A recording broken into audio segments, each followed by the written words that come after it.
Hey guys, welcome to the Reddit story. All of these stories are true, and some of them are disturbing, so let's get into it. My daughter's imaginary friend isn't so imaginary. My name is Daniel Keene. I live with my 8-year-old daughter, Emily, in a modest 2-story house on the outskirts of a small Oregon town.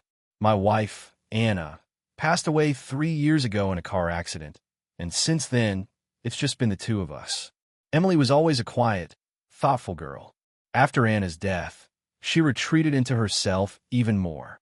She started talking to someone she called Mr. Tree. At first, I thought nothing of it. Kids invent imaginary friends all the time. But Emily described Mr. Tree in unnerving detail. He had long, branch-like fingers. His face was gray and stretched, and his voice sounded like wind through leaves. She said he lived in the walls. That I laughed it off, even encouraged her creativity. I thought it was her way of coping with loss, until things started moving in the house. Small things at first, toys showing up in different rooms, drawings that Emily swore she didn't make, whispering at night that I dismissed as creaky pipes or the wind. Then Emily changed. She stopped sleeping in her room, said Mr. Tree didn't like her bedroom anymore. She started asking strange questions like what kind of wood our house was made from or whether trees could bleed. Her once bright eyes started looking distant, like she was seeing something I couldn't. It was a rainy Thursday evening when things got worse. I came home from work to find Emily sitting in the hallway, staring at the wall. Emily, I knelt beside her. She didn't look at me. He's playing hide and seek. Who is Mr. Tree? He's almost done hiding. I tried to laugh, but something about her tone sent a chill down my spine. That night, I heard scratching in the walls. Not like mice, deeper, deliberate.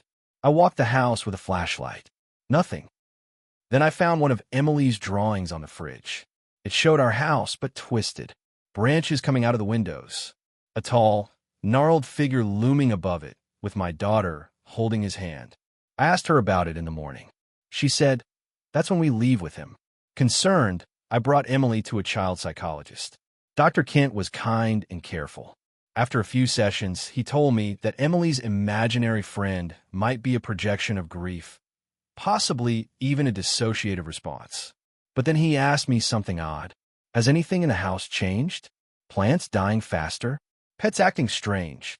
I told him I didn't have pets, but the backyard tree had started losing bark.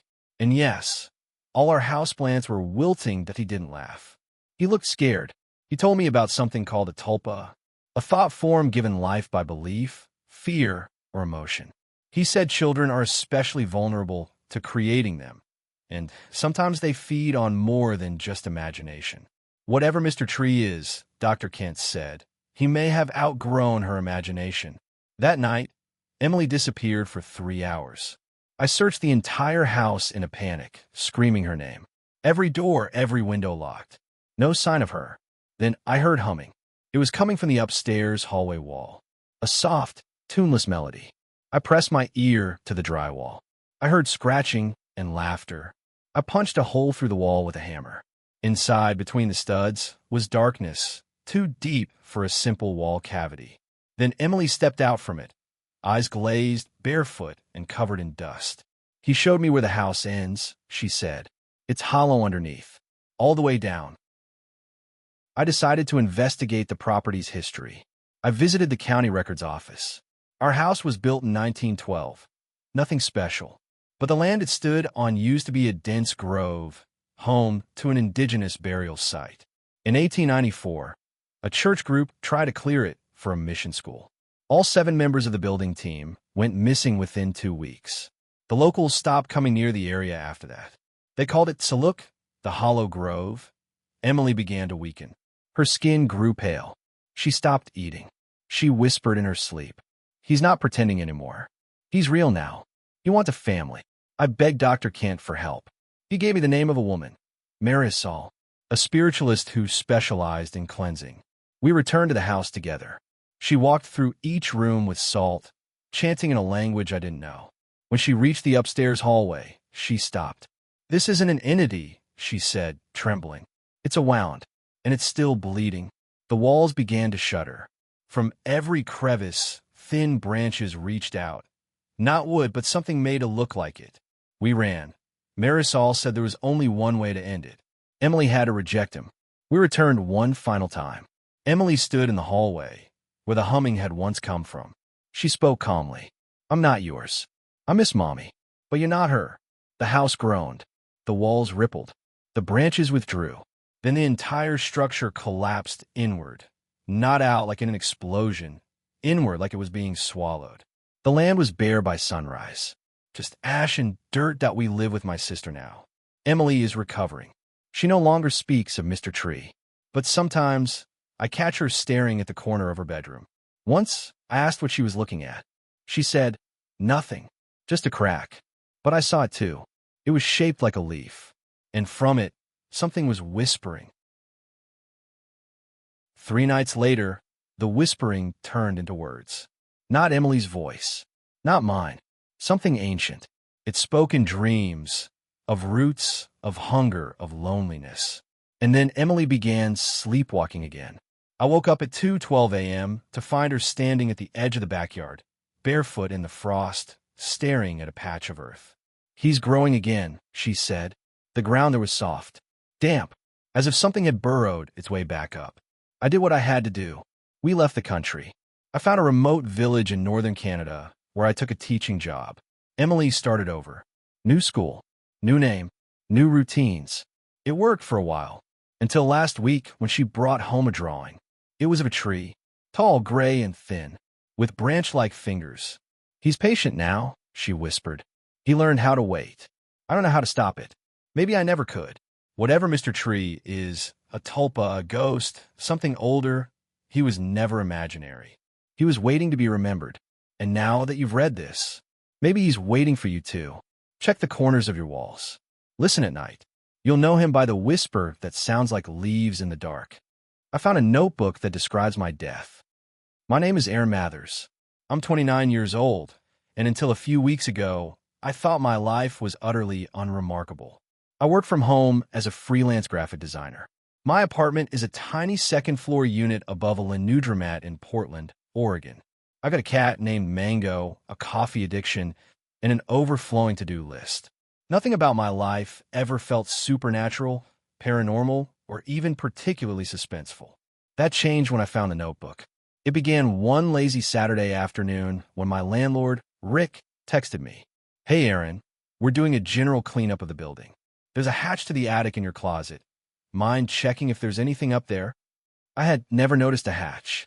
But sure enough, when I cleared out some of the clothes and stared upward, there it was, a wooden trapdoor with a pull cord. Curiosity piqued. I grabbed a flashlight, pulled the hatch open, and climbed up the creaky wooden ladder. The attic was a dusty, low-ceilinged crawl space that stretched across the length of the building. Cardboard boxes were stacked haphazardly, covered in decades of grime. Old furniture, yellowed newspapers, and a broken vacuum cleaner lay buried in the shadows. And then I saw it, a black leather notebook. It sat dead center in the attic, pristine, without a speck of dust. It was as if someone had placed it there just moments ago. I picked it up, instantly chilled by the unnatural coolness of its cover. The first page read, Aaron Mathers, Timeline. I thought it was a prank, or maybe some kind of performance art. The next few pages were even weirder.